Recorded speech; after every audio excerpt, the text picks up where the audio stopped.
Passons tout de suite au deuxième film de la semaine, Chambre 212, changement de sujet, on va un peu moins rire je pense, de Christophe Honoré.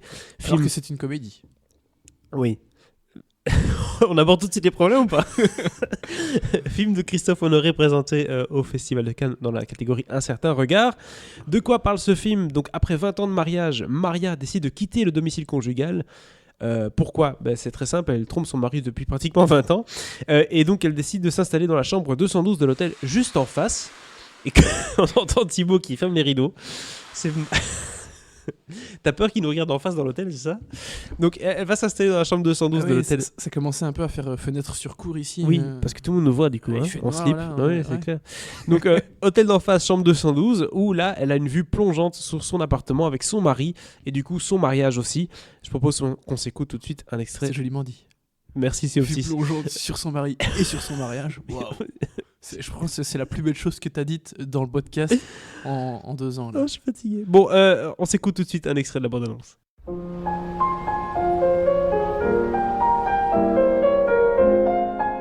Depuis quand, dis-moi, ta sexualité est devenue une activité extra-conjugale? C'est la loi des couples qui dure. Personne n'y échappe. Sauf que moi, je t'ai jamais trompé en 25 ans. Richard Richard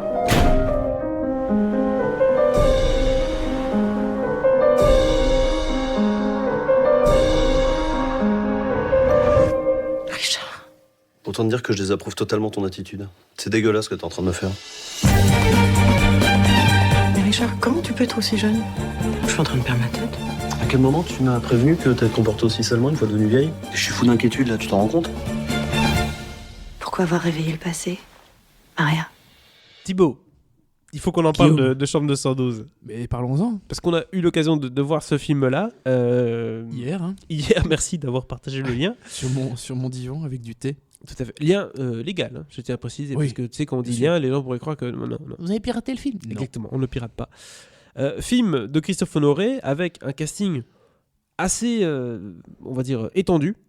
Oui, enfin, globalement, il y a 4 rôles importants. Oui, parce qu'en fait, ce que je n'ai pas dit dans le synopsis, mais que vous avez peut-être compris à la bande-annonce, quand elle est dans sa chambre, donc 212 à l'hôtel d'en face, il y a toute une série de rencontres de gens qui ont fait sa vie, qui viennent lui dire coucou dans cette chambre 212.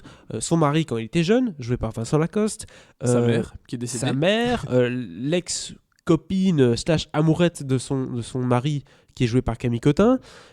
Et plein d'autres personnages qui sont ses plans cul, etc. Donc voilà, il y a vraiment une panoplie de personnages qui rentrent dans cette chambre. Il y a une flopée de gars qui débarquent. Autant te dire que dans cette chambre, ça rentre, ça sort. Non, donc voilà, donc il y a... Elle a déroulé du câble. Hein. C'est mouvementé dans la chambre 212. C'est une comédie, en effet, parce que le but du film est justement de rire de toutes ces aventures-là. Et pour moi, c'est peut-être le premier problème du film. C'est que peut-être que c'est le souci de mise en scène de Christophe Honoré qui est tu sais, très précis. Ah. Mais pour moi, ça manquait justement du côté... En fait, comment expliquer? Le film a des côtés décalés, donc c'est-à-dire que le concept qu'une femme dans une chambre d'hôtel rencontre un peu tous les gens qui ont fait sa vie, ça peut être totalement décalé. D'ailleurs, il y a d'autres moments un petit peu décalés. Je pense à une référence à Charles Aznavour. Voilà. Mais c'est pas ouf non plus. Qui est Aznavour, qui est d'ailleurs le mot de passe du lien du qu'on film. a reçu. Et donc du coup, il y a quand même 2-3 passages où tu te dis c'est ingénieux, c'est pas mal, il y a de l'idée, mais ça reste quand même ancré dans une structure très précise, dans une manière de mettre en scène qui est chronométrée.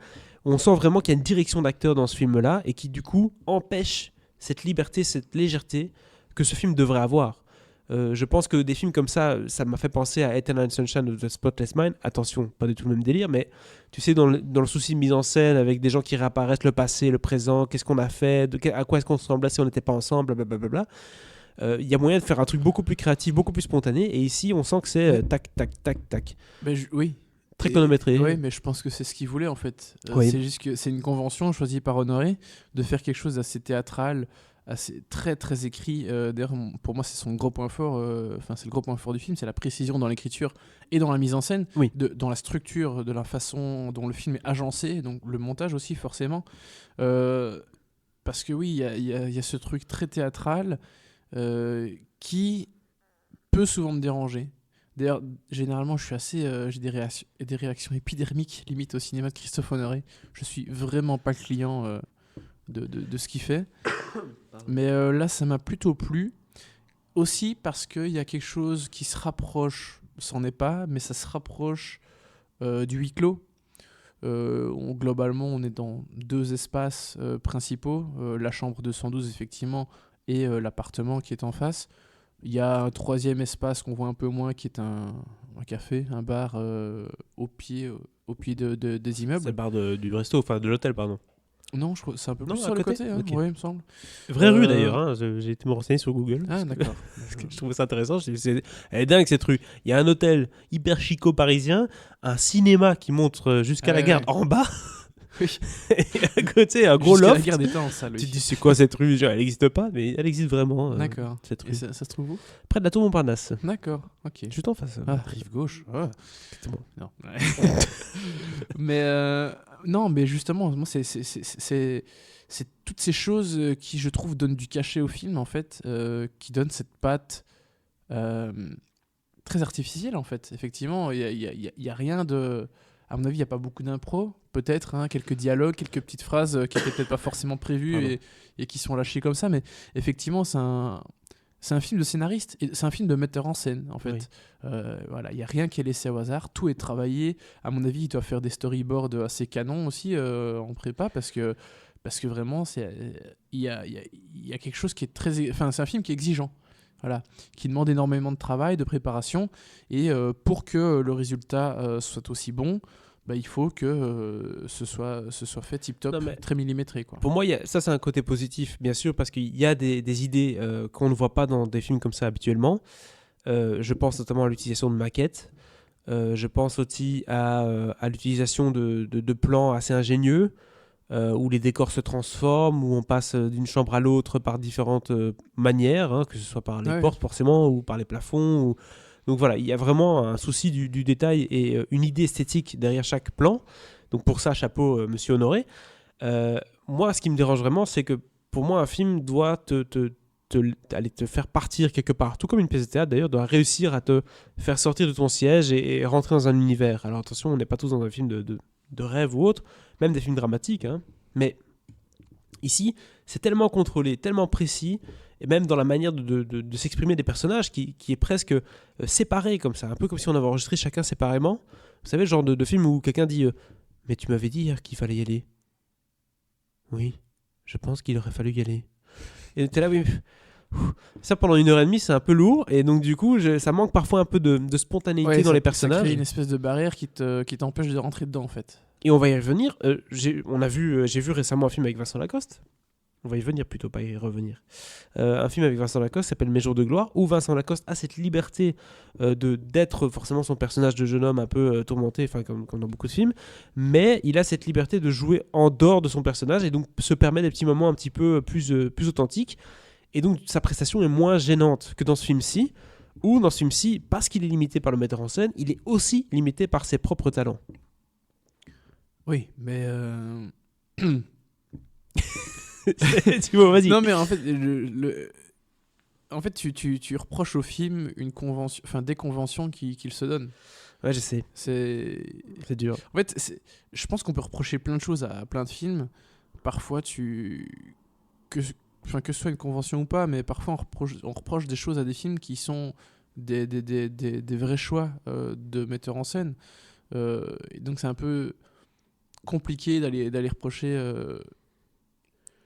le dispositif, tu vois. Après, oui, on peut dire évidemment que ça t'empêche de rentrer dans le Voilà, bazar. en tout cas, c'est pas ma tasse de thé, Mais c'est voilà. sûr. Ça, c'est sûr. Moi, d'habitude, j'aime pas trop c'en est pas vraiment, mais j'aime pas trop le théâtre filmé. Ça s'en rapproche quand même. Hein. Très fort.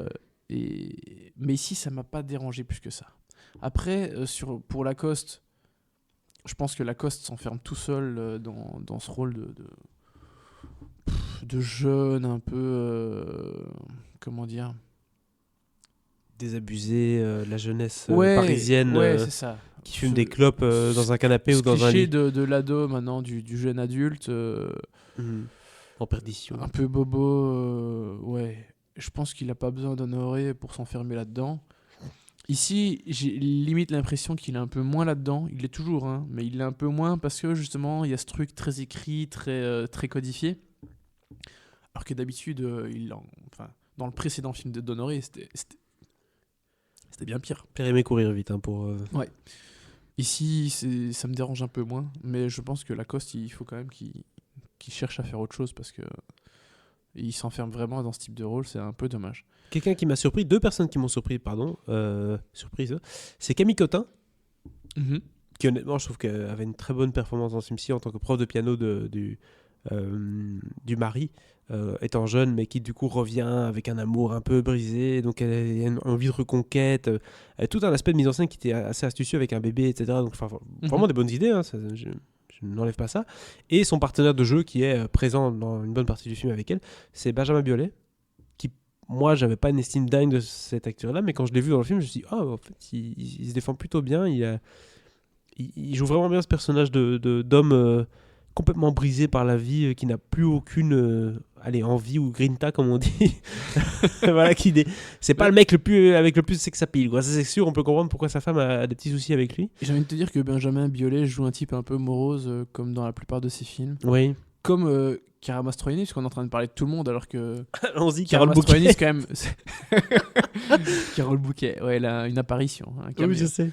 Alors que non, Chiara Mastroianni, c'est quand même l'actrice principale du film. Elle a eu un prix d'interprétation J'allais y dans venir. la section Un certain regard à Cannes, ce qui n'est quand même pas rien. Je me doute que tu allais y venir, pardon. Oh là là, fatigué. Oui. Mais non, mais oui, Biolay, il fait un gars un peu morose. Chiara Mastroianni, pareil. Mais elle est souvent dans ce type de rôle aussi, j'ai l'impression. Ce qui, dans l'absolu, n'est pas dérangeant, mais voilà, on va dire que ça te crée une ambiance un peu lourde, un peu pesante. C'est pas un film qui est très réjouissant. Et ça, c'est quelque chose à laquelle il faut s'y faire, quoi.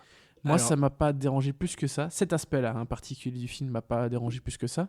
Mais je comprends que ça puisse gêner. Et là, c'est mon deuxième problème du film, c'est que le film la communication autour du film le présente comme une comédie. Donc on va se taper des barres avec Vincent Lacoste, Chambre 212, c'est plus ou moins ça le poster du film, hein. On vous attend tous Chambre 212. Mais bon, C'est vraiment, j'ai pas trop fait attention. disons que c'est une comédie, ils insistent bien sur le fait que c'est léger, alors que quand tu vas voir le film, c'est pas vraiment Ouais, alors, comédie non, mais pas dans- comédie.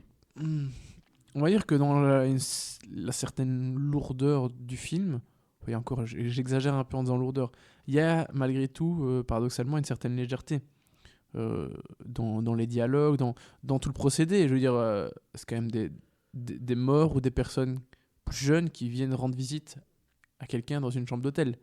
Je veux dire, quand sa mère morte débarque, quand même quelque chose qui se crée, tu vois. Ouais. Quand le personnage de Camille Cotin après va se revoir, elle plus vieille aussi, tu vois, chaque fois dans ces décalages, il y a quelque chose de drôle quand même. Tout à fait. Il y a vraiment de l'idée. Et donc du coup, voilà, moi, t'as bien compris, mon problème, c'est plus personnel par rapport à ce film. C'est pour ça que je ne lui donnerai pas de note, parce que comme vous l'avez dit, quand on n'aime pas un film parce que c'est pas ses goûts, à quoi ça sert de lui donner une critique, enfin de lui donner une étoile, parce que je veux dire... Non, je pense que ça t'empêche pas de donner une note. C'est pas parce que ça convient pas à tes goûts que voilà. Il y a des films qui sont pas dans mes goûts, je sais que je vais pas aimer, mais. Non, mais bon, c'est facile de dire c'est pas dans mes goûts, 0, tu vois ce que je veux dire. Honoré, c'est pas dans mes goûts. D'ailleurs, moi, c'est mon dernier point faible, si je puis dire, c'est que je trouve ça très parigo-parisien. Je sais pas si ça se dit. Ça se dit sûrement pas, hein, mais. Parigo parisien. Ouais, très honoré, quoi. C'est pas un film de campagne, c'est ça que je veux dire. Ça fait vraiment très auteur français. Problème du premier monde. Ouais, enfin. En fait, c'est le cinéma français que j'aime pas trop, tu vois. Et c'est pour ça que je disais, moi, Honoré, j'ai des réactions limite épidermiques quand je vois ces films. J'ai les poils qui se hérissent. Tu préfères Toledano et Nakash, quoi. Comparons ce qui est comparable. Grosse comparaison. Mais ouais, je suis vraiment pas friand. Et du coup, il y a des petites manières dans ces films qui me dérangent un peu. Après, voilà. Des films d'Honoré que j'ai vus ces dernières années, je pense que c'est un de ceux que je préfère. Du coup, tu lui donnes combien? Un 2. Voilà, je m'attendais pas à ça. Enfin, je m'attendais pas à aimer autant. Alors après, je suis pas hyper enthousiaste non plus. J'ai pas adoré. Mais je pense qu'avec les a priori que j'ai sur Honoré, sur son cinéma, sur son style, qui se différencie de certains films. Hein. Enfin, tous ces films ne sont pas exactement les mêmes, évidemment, ni faits de la même façon. Voilà, je m'attendais pas à être si agréablement surpris. Et voilà, le procédé de faux huis clos avec ces visites de personnages dans une chambre d'hôtel, ça m'a plutôt plu.